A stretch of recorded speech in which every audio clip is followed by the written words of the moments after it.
All right, so in addition to all the great muscle cars, signs, memorabilia, shop stuff, barber chairs, the Tony Townley collection has tractors.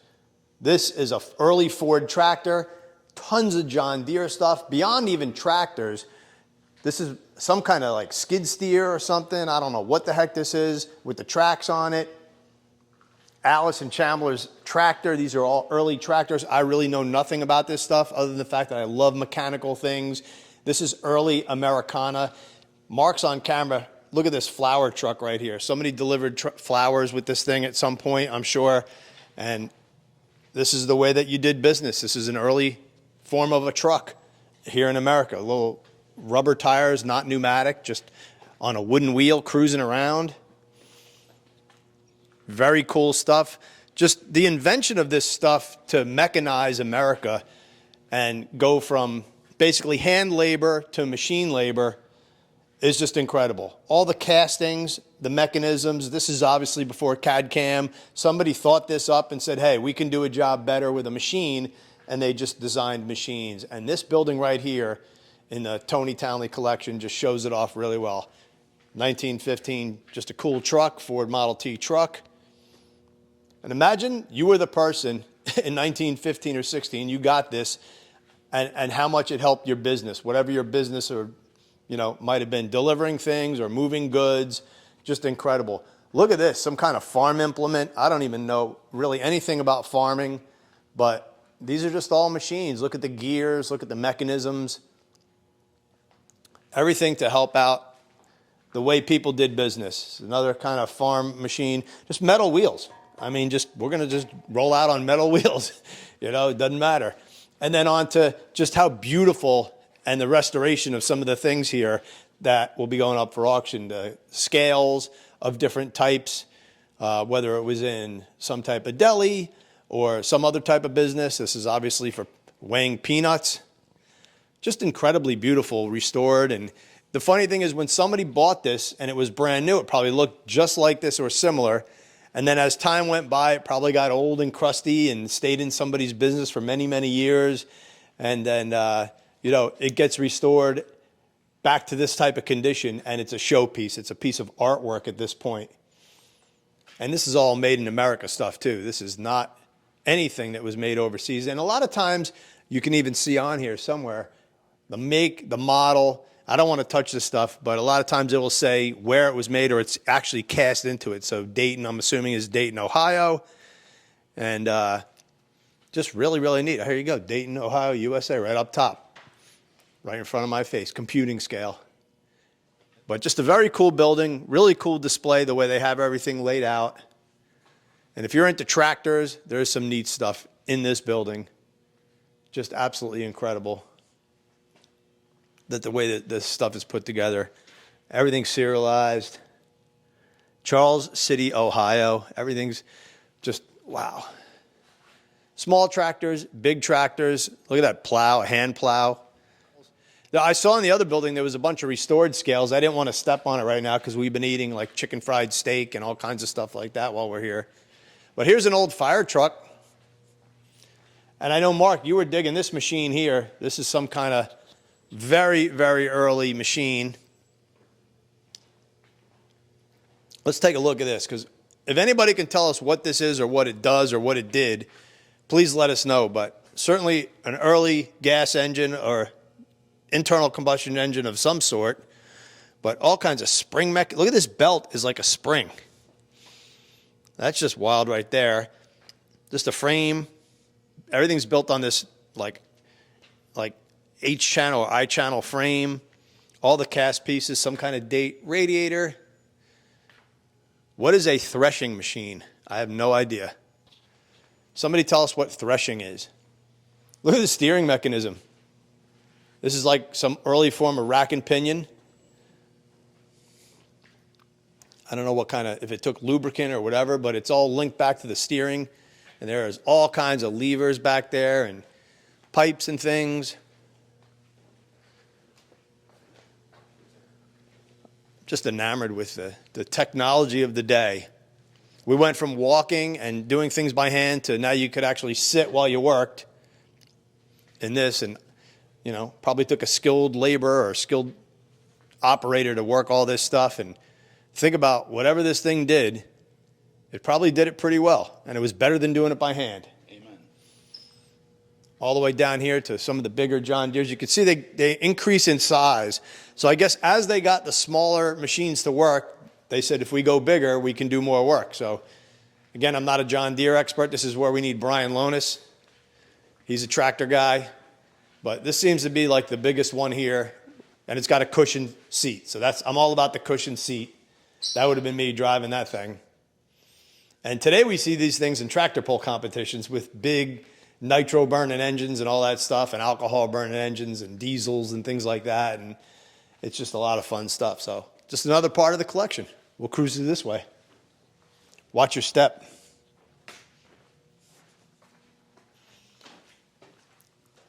I love that International Harvester sign.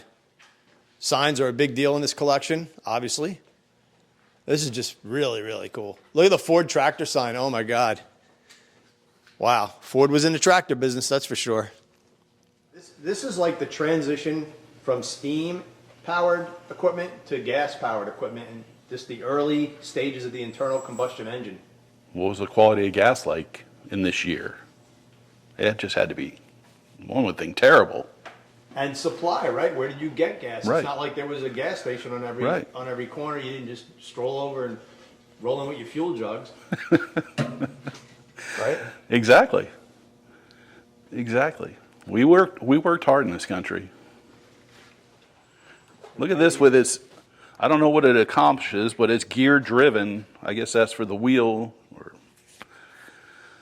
Look at the piping for the radiator. I mean, it is just like just like you'd find in probably houses didn't even have piping like that yet. This says Waterloo Boy Tractor Company.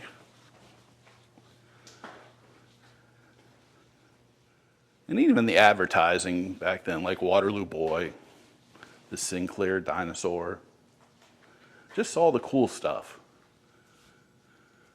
And as cool as the stuff is in here, the signs are just next level. And the signs to me just scream the pride in And what we've learned in the last couple of days is we've been shocked by the value of these signs. What these signs can bring at auction, cost-wise. It's definitely been an education as far as we thought collecting cars was something. the types of signs, the type of neon, colors. How it's done. Yep, the originality, and how to spot fakes, too. Right, right. And Mike does a fantastic job, Mike and his guys, for sure. That's the one thing about buying from Richmond Auctions is Mike is an expert in the signs and his team. So not only can they find you something that's unique, but you're going to buy with confidence that you're getting something. Yeah, that's with the integrity they offer. So they do a great job. Mark, look at this radiator. I noticed it earlier and walking around, we're like, where does that go? What's it for? And it's just a small decorative radiator. And after looking in their catalog, which they do a fantastic job with, reading up on it, it's an ornate radiator patented in 1874. So that is a 150-year-old design, which would be a compliment to anybody's collection just for the cool factor. Whether it works or not, irregardless, it's just cool. Yep, and that's not 1974. 1874, 150 years ago. Yep, and any fighter fighters on the channel, or if you're in the fire service industry, will want to take a peek at this thing. It's a very early model. It was on, I think, the page before that. Yep. What are we looking at, Mark? And it's got all the 1913 Model T Ford truck, fire truck, being offered at no reserve. Yep, there you go. White wheels, white tires. Fire brigade coming to your house to rescue you. You come here, you get one of these catalogs, and you can read all about this stuff. Go on the websites. It's just, they do it first class. First class. They used to sit on a counter maybe at a farm supply or a Ford tractor dealer. A clock with some advertising on it, what town. Now we just look at our phone to see what time it is. Yep, look at that. Valley View, PA. Anybody watching from Valley View, PA? Right. We'll have to look up on our phone where Valley View, PA is. And all of this is available on richmondauctions.com. Yep, you can have all this stuff. Early fire truck over here. Mark, imagine working in the foundry that cast a lot of this stuff. How loud and dirty. Oh, just incredible. Incredible. And we've noticed that in some buildings we've been in and what it used to be like, but the hundreds and thousands of people that went to work every day in a factory and produced this stuff. Yeah. Or, I mean, this thing is beautiful sitting here, but imagine how dirty and dusty on the farm this thing got every single day Right. doing its job. And it was better than doing it by hand. And it took some skill.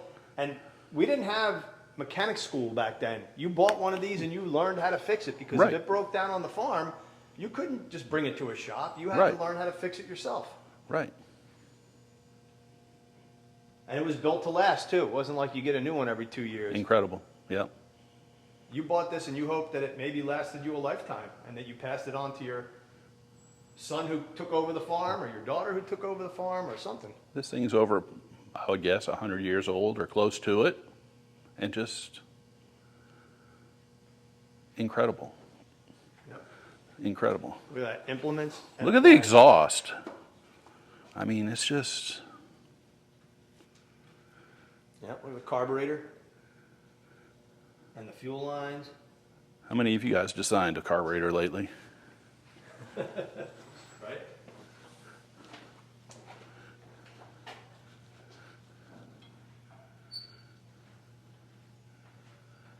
This machine made in Waterloo, Iowa, which I guess John Deere's famous for, maybe. Back on this machine, because there's so many cool pieces that you pointed out, like, and just how it, involved Americana and the thought process. The cool stuff we built in this country, or used to, Detroit, Milwaukee, Pittsburgh, just when you look at the lack of technology, this was all hand assembled, bolt together radiator, And it's cast tanks. How heavy would that be? How do you bend this I-beam, the torches, and it's just really incredible what we used to do in this country. Look at the And it's flywheel just- and the gear on it. Some sort of lock here to stop it from spinning, the steel wheels. Yeah, look at the bolts on the wheel, right? We don't want to bolt stuff together with a Makita now, but this is all done by hand with a wrench and just, Yeah, and square hardware. Look at the right, bolts. right. And like I said, these were fantastic times in America. True American made. No Amazon, no delivery. Incredible. I mean, and it's truly what the country was built on, is our industry, Right. and our ability to Right. manufacture, which is, to me, one of the reasons why we can't get away from the thinking, because it's not just the machine you see here, it's the thought behind it, it's the advancements in technology, and we can't give that up as a country.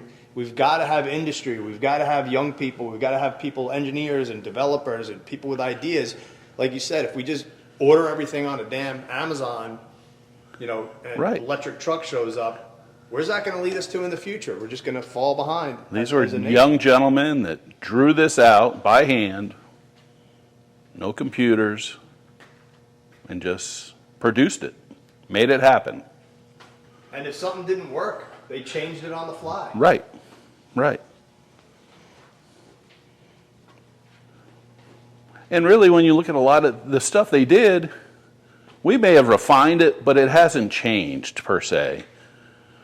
When you look at a hub of a wheel, a brake drum, we haven't, you can look at a lot of different things, and the fan on a radiator, we haven't changed that much from what they originally thought. So it's, Yeah, look at the shroud. I mean, we knew that you needed a shroud to control the airflow. right. And they just, it's really amazing what they accomplished just with their thinking. That's for sure.